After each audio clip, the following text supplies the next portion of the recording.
So this is the sidechain just by itself. You create a sidechain by making a really strong kick and then putting a limiter on the all of the melodies. And once the limiter hits, once the kick hits the limiter, it will lower the volume of everything and then slowly raise it back up to normal volume, and that'll give this like whooshy, wubby effect that you hear. I'll show you what it sounds like with and without the kick so you can understand.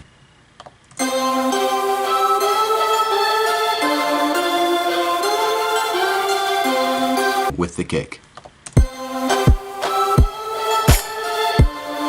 If you hear it wubs into place. Cool. This thing is a little bit of an advanced technique. If you're new to producing, definitely keep this in mind, but don't feel like it's necessary to do this perfectly right away. Just make some banger tracks first and then do something like this. It creates a very like poppy sound, a very intense sound. It makes the drums sound really big and loud, even though they're not necessarily any louder than they would have been without the sidechain.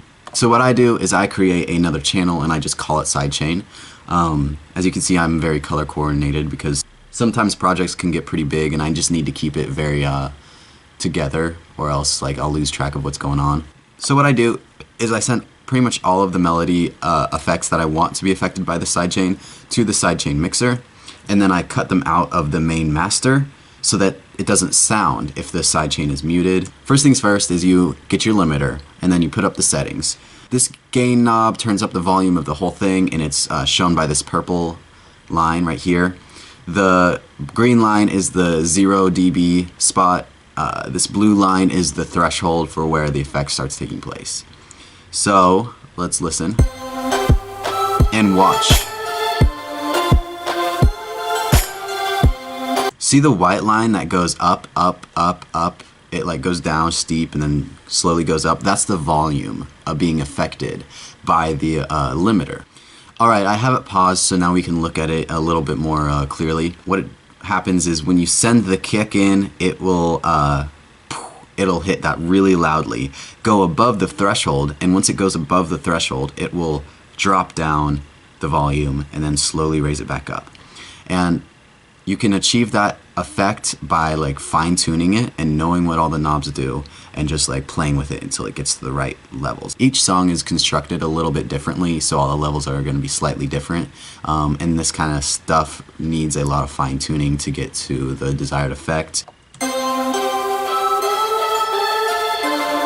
So that's what it looks like without the kick. So I tuned the blue line to about a little bit lower than all the whites. Then I put up the ratio pretty high. Release time is very important with this because if the release time is down here, then it's not going to give you that effect. It's just going to go. Alright, I paused it again. You can see now with the kick how these lines are coming down when the kick happens. That's the volume again. And yeah, I mean, that's what a sidechain is. For a quick recap, I take all of my channels that I want to be sidechained and then I send them to the sidechain channel. And then I take the sidechain kick, which is separate from the regular kick of the regular track, so that way you don't have any overlapping sounds in a sidechain when you don't want a sidechain. And then you send that also to the sidechain. Once that's all sent to the sidechain, send that sidechain to the master and make doubly sure that none of the instruments are sent to the master and the sidechain kick is sent to the master. And this is why. This is one of the most important things with a sidechain. What you have to do with the sidechain is you have to take out the kick after you put it in. So you put in the kick and it will go through all of the effects. It'll go through effect number 1, which in this case is nothing. Effect number 2, which is the limiter, which does what I showed you. Effect number 3, I just threw that in. You don't have to use this. I think it makes it sound pop, so I like throwing it in, but you don't need to do that. And then this one is probably the most important one.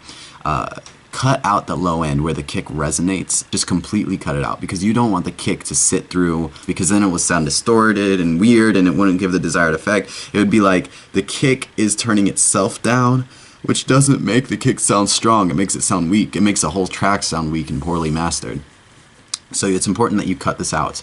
And over in the original sidechain kick, you might want to boost that a little bit, just find a good spot where it resonates. I always boost my kicks around 80 hertz because that's the frequency that the human chest beats at.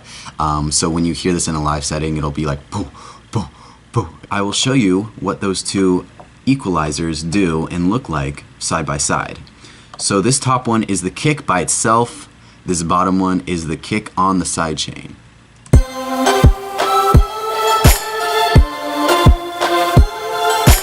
So you see how the kick has a lot of resonance down in this area, and I completely cut that out of the sidechain mix. You can still see a little bit of the kick in that area right there, and that's fine. I think that adds a little bit, but it's all stylistically made.